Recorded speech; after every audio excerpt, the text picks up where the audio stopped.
Okay. Good evening tonight. Welcome to CNN Channel 16. Tonight our special guest is Ron Thiessen. So you're a number of things: a psychologist, a consultant, a speaker, a professor, humanitarian, and even a writer. Now we all have the same 24 hours in one day, but how do you manage to fit all of those things into your 24 hours? Would you like to tell us a little bit about yourself? Sure, I am all those things, I guess, but I think the way it fits into the schedule is when your life is centered on a certain thing that it's part of my purpose in life. All the things that I do, they all mesh together, and when everything you do meshes together, it all is funneling towards one purpose. You're much more efficient with your time. So I don't waste any time doing things that don't make any sense. Everything works together, and many times I'm getting two things done at one time. Like if I'm preparing a course for John Molson or for a corporation, chances are that material that I generate is going to be involved in one of my courses at Concordia, and chances are it's going to be part of the book that I write. And so everything works efficiently together. That is so true, because today it was like last minute to get you into an interview with us because you had so many things to do. You were going to go fly to like Winnipeg sooner or later, and everything is just, I don't know, it just like aligns with your life. Exactly. It's really interesting. So what we really want to discuss is how you have this power to create change around an individual. Like how do you, on an individual level, like on one-on-one. Are you asking how the individual gets the power to create change? Yeah. Okay. Well, from my point of view, what I do when I work with somebody and they need to make change and they're wanting to make change, I really believe change comes from three different areas. Either change can come from the outside, that someone is pressuring you to change, that there's some external motivation that's forcing you to change, and that kind of change happening is unlikely. Then there's the kind of change that comes from inside your head. You decide, based on information that you have or choices that you've made about your life, you think you really need to change something, but you're convinced that you need to make the change, but the change is very difficult. In fact, there was a study done with people who are on medication that's going to save their life, and even in people like that, so take this medication or die, only 1 in 7 actually takes it consistently the way they're supposed to when they follow them for a period of more than 1 year.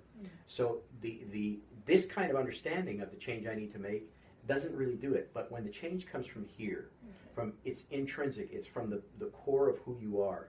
So it's something that there is a motivation that comes with that change that says, no matter what I need to do, I'm going to make this change. And I really believe that unless it emanates from the core of who you are, your chances of actually making change are not that high. Change is one of the most difficult things that we do as human beings, and most people give up before they really achieve change. Are you able to, or do you know of certain triggers that you can help people find within themselves? Like, is there like 5 triggers that you tend to go toward? Or? There are definitely specific triggers, and there are a couple of ways of discovering them. One that I've found to be really effective is, first of all, to talk about, try to determine their purpose, what they perceive to be their purpose in life. And there are ways to go about that, like asking good questions brings people to a point where they understand what really motivates them or what they're passionate about, and from that we can figure out what their purpose is. But more than that, when we're talking about change, I have a tool that I use it's a very grassroots tool, but it's so powerful because what happens with most people is when they determine that they're going to make a change, they find themselves doing things that undermine them achieving that change. So they have a great goal and they really want to achieve it, but they find that their behavior is cutting them off from achieving that goal. So this model, what it does is it looks at, here's what the goal is. Now, what kind of things am I doing or not doing that undermines my achievement of the goal? And once we look at those behaviors, we can establish those behaviors are motivated by what fears or worries. Once we understand what those fears or worries are about, then we can understand that there's a competing commitment So it's kind of exactly like the body's immune system. You know, if something invades your body that's foreign to your body, your immune system goes into operation to isolate that and then to exterminate it or to get it out of your body. And that's exactly what happens with us when we face change, because change is so difficult. Even though we say we want to do change, even though there are things that we say we want to change, but it's so difficult because it means change, which is the hardest thing that we do. So when we look at that immune system response to change, that immune system kind of isolates what's needed for the change and let's get rid of that. And so your behavior ends up not aligning with what you say you want your goal to be, but it aligns with what you're really afraid of might happen if that change happened, because it's the unknown. And then those fears are based on certain assumptions, and then we can identify what those assumptions are. And then the final step in that process is to design a little experiment, and the emphasis on little, because you design a low-risk experiment to find out if your assumption is true or not. And once that exercise is done, people are aware of that. There's a tape that's running in the back of your mind, conscious or subconscious, and it's motivating your behavior. And once you can identify what that is, then you can actually make a decision to change that behavior, which changes the whole outcome. Oh, okay. Because like you also work in groups as well, right? So it's not just only an individual person. Right. So do you apply this type of, I guess, theory with a group as well? Absolutely. It's very powerful with a group, especially if people are willing to share what they're experiencing as they unfold, as they uncover different things. It's very powerful because it triggers other people to say, yeah, I have that problem too. And it's very powerful. Is the process longer since it's a group, or? It's a little bit longer if you get people engaged. Okay. So on one-on-one, it would take maybe 2 sessions to do. If you're doing it in a group, it may take 3 or 4 hours. Oh, okay. And so is that usually the type of work that you do within corporations? We do it within corporations. I usually do it in a 2-step process if I'm doing it in corporation. We spend maybe half a day looking at personal change so that they're familiar with how the model works, and then we may spend another half day or a day looking at what's in the organization that the organization says this is what we want to accomplish, but it's not the direction they're moving in. Why is that? Okay, interesting. So what makes you as a change specialist different from other change specialists? You know, I'm using this term change evolutionist. I've never heard anybody use it before, but it really describes what what I believe about change, because I believe that change is an evolving process. And you know, it's when we set hard targets of change and we either achieve them or we don't. You know, we've heard so much about SMART goals, you know. So those are very hard targets. And, you know, the thing about it is if I'm at 0 and my hard target is at 10 and I manage to hit 8, but I don't hit 10, I feel like I failed. And if I go above 10, then I feel great. The problem with that is that many times we don't hit that hard target, but we're so much better off than when we started. And so I have a way of working with goals that make them flexible within a certain range, and that way people have the feeling of having achieved the goal because they're moving in a positive direction. Okay. I could talk a lot about that, but that's another subject altogether. Another lecture. Were there any, going back to your childhood, because we saw that, well, looking at your LinkedIn profile, like you graduated with a psychologist bachelor's degree, but then now you're doing something in a way that's like off track. But like, did you have any role models that kind of wanted you, like, kind of made you see that you want to do kind of change, or? I think change. I don't think I had a change role model, so to speak.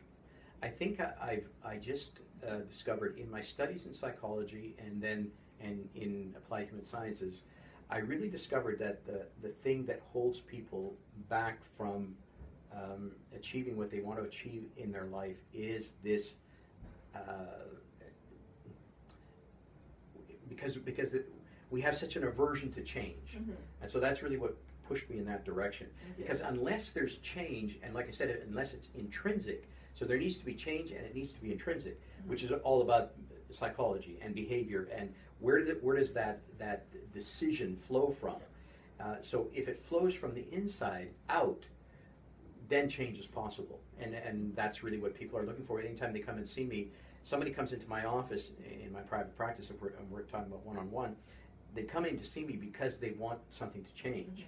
And so change is like the core of what I do. But how did you start thinking about that, though? Like, when did it start coming to your mind? it evolved over a process of time. Yeah. Before I even went to university, I was working in developing countries we were doing leadership development institutes. I was working with a nonprofit organization, and my area was Africa. And in my experiences there, what I saw, we would organize institutes, and they were residential conferences. And we were a week from a week to 2 weeks long. And I saw there that those people faced exactly the same struggles that I saw people in North America facing, in terms of making change and learning things and growing in leadership. So all of that really led me to a fascination with how behavior affects the way people think and what they end up doing, which is why then when I enrolled in university, and I was 45 at the time, that was really my area that I wanted to study, applied human sciences and psychology. So that's what I ended up doing. Just because you brought up your work in Africa, is it different working with people from a different culture? Like, is their view on change different cultural values? Is there? Definitely, there are cultural values that are different. I think the most difficult thing for North Americans to deal with in another culture like that is we have so much. We assume so much about the possibilities of making change, because in our society, really the biggest problem that we have, the biggest obstacle we have to change is ourselves. In lots of those societies, there are far greater obstacles than just the person. It could be the government, it could be their environment, it could be all kinds of things that we have no idea how to face. So talking to them about change, you come at it from a completely different level, and you really have to have an understanding of the environment, the circumstances in the country that you're working in order to be able to talk to them realistically about how they could change. Okay. Yeah. So there are often times when it doesn't work out, like your plan kind of failed, or? Well, statistically, if we're talking about change, realistically, the statistics on whether people change or not, they hold true, they hold consistent. I'm really trying to lower this in the people I'm working with, but 85% of people won't make change, 15% of people will make some change, and 5% of people will really go all out and make the changes they want to make. And very few people will sustain a change that is disruptive to them. So it's something that they really need to, it's quite a significant change. Very few will sustain it over a year. That's so interesting. So then, looking at those statistics, it seems like the negative outweighs like the positive in a way. So like, what motivates you to keep on doing that? Like doing your field, like what keeps motivates you? It's really because I see, like you can have motivational speakers, if I could put that in quotations, who will motivate people, but just by the way that they talk and the things that they say, they will motivate them to believe that they can do it. So they walk out of the meeting or the conference saying, yeah, I can do this, but the reality is that they won't. And for me, working with people and giving them a model that they can use every day when they're facing change, something that they take with them, so that it's an exercise that they can go through and really identify where the resistance is coming from. I see better results. I'm trying to change the numbers, but it's a slow process. But still, I see better results than just motivating them and then saying, okay, go out and do it. Really giving them a tool to work with really helps. Because that lasts longer. Exactly, and you can use it over and over again. So you can even start you thinking differently about change. Whenever you face a situation of change, instead of saying, oh no, what am I going to do now? You say, okay, now I really need to look at what would stop me from making this change. Yeah, I completely agree with you on that, because I oftentimes, it comes from me when I want to make a change that I definitely stop myself completely. But yeah, would you like to tell us a little bit about your book, Reset Your Internal GPS? Is that basically the same gist, or what is involved in that book? Yeah, it is, for sure. It's in fact, the subtitle is 5 Powerful Principles to Avoid Getting Lost on the Road to Change. So it is definitely about change. It's also about helping people, giving them some tools to really zone in on or zero in on their purpose, which is really the motivation for making change. If I understand what what I feel like I need to accomplish with my life, and I realize that I'm not going in the direction that's going to get me there, that means I need to make some changes. But if I'm motivated by understanding where I'm going, that's huge. You know, it's like at university when I teach a class, or I've taught a course on transformational leadership and life purpose. If I teach a class in my classes, you guys may have been in one or two of them, where I talk about the importance of understanding your purpose. And if we spend any time talking about that, I remember. yeah, it's amazing how students come up to me always and say, why couldn't we have this in first year? Like, I find where I want to go is not where I'm going. It's true. You know, why don't we do that? So, you know, we've been lobbying the university, and I think things are moving in that direction. But the point is that there has to come a time when you can. I liken it to, you're in the forest too deep to see the trees. You can't see everything that's happening. But it's like when you step away to look at your purpose. It's like you get on board a helicopter. You get above the forest so that you can see where you are. But more than that, you can see where you want to go and see if you're headed in that direction. And that's what I find students say to me lots of times. I see, this is where I am, and that's where I want to go, and this is where I'm headed. So you know, it's frustrating, right? It really is, because in a way, you don't really plan where you're you're going. Like, say for example, the job that you probably get a management job, but that's not what you want to do, right? You just like ended up there kind of, so it's hard to like kind of go another direction. Yeah, that's right. Yeah, it definitely helped me see that I wasn't really going in the right. So you had that experience? Was it in one of my classes? Yeah, it was in 260. You had us do the assignment, and and then you were even talking about how you can think you have a 10-year plan, but unless you write it down, there was a really low percentage of people actually go out and do it. So I definitely wrote mine down and did steps to now I'm on my way. Good for you. But so what kind of research did you have to do in order to write this book? Did you have to do any research, or was it all stuff that you just experiences that you accumulated? I definitely had a lot of research to do on things about change, and the book started out as a book on communication, and I'd done a lot of research on that, and then I just realized that communication was only one facet of what people were dealing with as a major problem, and so I realized that you can have all of the skills if you still don't know where you're going. What good does it really do you? So communication just as in like regular interaction with other people? Yeah.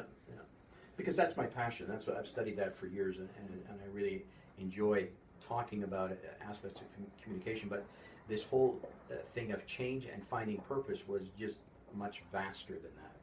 And actually, one of the things that I did was I interviewed a bunch of people for the book, and that's where I sort of put together.